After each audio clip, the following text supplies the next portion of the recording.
तेहयुंग और जंगकुक। जहाँ तेहयुंग एक गरीब लड़का होता है जो अपनी गरीबी के चलते एक बार में बारटेंडर का काम करता है। वहीं जंगकुक एक हैंडसम और रिच मिलियनर होता है। कहानी में ताए अपने आप को एक स्ट्रेट लड़का बताता है, जबकि जंगकुक एक कन्फर्म्ड गे है। तो कहानी को शुरू करते हैं। तो एक दिन ताए हमेशा की तरह बार में काम कर रहा होता है, तभी कोई उसके सामने चेयर पर आकर बैठ जाता है और टेबल पर नॉक करता है। ताए पीछे मुड़ते हुए कहता है, तुम क्या पीना पसंद करोगे? ताए की नजर पीछे बैठे लड़के पर जाती है। लड़का अपना चश्मा उतारता है और कहता है विस्की। अपने सामने बैठे लड़की को देखकर तेयुंग शॉक हो जाता है और सोचता है कि ये कितना हॉट और हैंडसम है। यहाँ तक कि आसपास के बैठे लोगों की निगाहें भी सिर्फ जंगकुक को ही देख रही होती हैं। ताए जेके को विस्की का गिलास पास करता है और कहता है, क्या तुम यहाँ पहली बार आए हो? Have fun. तेयुंग की बातें सुनकर जंगकुक को थोड़ी हंसी आ जाती है। उसके बाद जंगकुक अपना फ़ोन निकालता है और फ़ोन चलाने लगता है। इस तरह से 1 घंटा और फिर 2 घंटे बीत जाते हैं, मगर जंगकुक अपना फ़ोन ही चला रहा होता है। यह देखकर ताए सोचता है कि मुझे कोई ये मत कहना कि ये सिर्फ यहाँ वाईफाई के लिए आया है। थोड़ी देर बाद जंगकुक एक और गिलास विस्की ऑर्डर करता है। ताए जेके को गिलास पास करता है, तभी उन दोनों का हाथ टच जाता है। जेके का हाथ टच होते ही तेयुंग जल्दी से अपना हाथ हटा लेता है, क्योंकि जंगकुक के हाथ काफ़ी ठंडे थे। तेयुंग सोचता है, क्या ये बर्फ़ का बना हुआ है? जेके तेयुंग को देखकर थोड़ा सा स्माइल करता है और एक नोटों की गड्डी निकालकर टेबल पर रख देता है और तेयुंग की तरफ पुश करता है।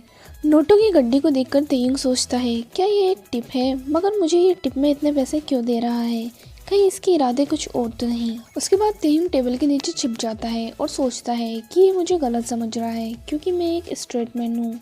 लेकिन अब मैं इस हॉटी हैंडसम को कैसे समझाऊं? उसके बाद तेयुंग खड़ा होकर जेके के पास जाता है और कहता है, सर आपको इन पैसों के बदले में क्या चाहिए? क्या आप थोड़ी और ड्रिंक लेना चाहेंगे? जेके तेयुंग के थोड़ा करीब आता है और कहता है, आई विल एफ यू। तुम्हें सिर्फ लेट ना होगा। यह सुनकर तेयुंग शर्म से लाल हो जाता है और टेबल के नीचे जाकर छिप जाता है और सोचता है कि ये कितना हॉट और हैंडसम है और ये चाहता है कि मैं आज की रात इसके साथ बिताऊं। नहीं, मुझे इसे किसी न किसी तरह समझाना होगा। ताए जेके को समझाने के लिए पीछे की ओर मुड़ता है, लेकिन जेके का फेस देखकर वह वापस खो जाता है और सोचता है कि ये कितना हैंडसम है।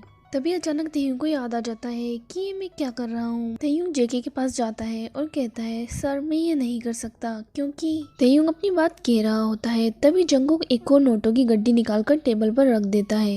इतने सारे पैसे देखकर तेयुंग को कुछ नहीं सूझता और वो जंगकुक के पीछे पीछे चला जाता है। बाहर कार के पास जाकर जेके तेयुंग से पूछता है, क्या तुम्हारे पास तुम्हारी आईडी है? यह सुनकर तेयुंग सोचता है, क्या मैं अपनी बॉडी बेच रहा हूँ? लेकिन मैं तो एक स्ट्रेट मैन हूँ, मुझे आखिर क्या करना चाहिए? उसके बाद ताए जेके से कहता है, नहीं मेरे पास आईडी नहीं है, क्यों ना हम आज के लिए इसे भूल जाए। और यह कहकर तेयुंग वहाँ से भागने की कोशिश करता है। तभी जेके उसे पीछे से पकड़ लेता है और कहता है, कोई बात नहीं, मेरे पास मेरी आईडी है। उसके बाद जेके तेयुंग को अपनी कार में ले जाता है और उसका हाथ पकड़ने लगता है। तभी तेयुंग जंगकुक से अपना हाथ छुड़ा लेता है और कहता है, सर दरअसल मैं स्ट्रेट हूँ, मैं ये नहीं कर सकता। यह सुनकर जंगकुक उसे कंफ्यूजन के साथ देखता है और कहता है, लेकिन मैं तुम्हें ऑलरेडी पे कर चुका हूँ। इस पर तेयुंग कहता है कि मैं तुम्हारे पैसे वापस कर दूंगा। ताए ये कह रहा होता है, तभी जंगकुक अचानक उसे कार में धकेल देता है और किस करने लगता है।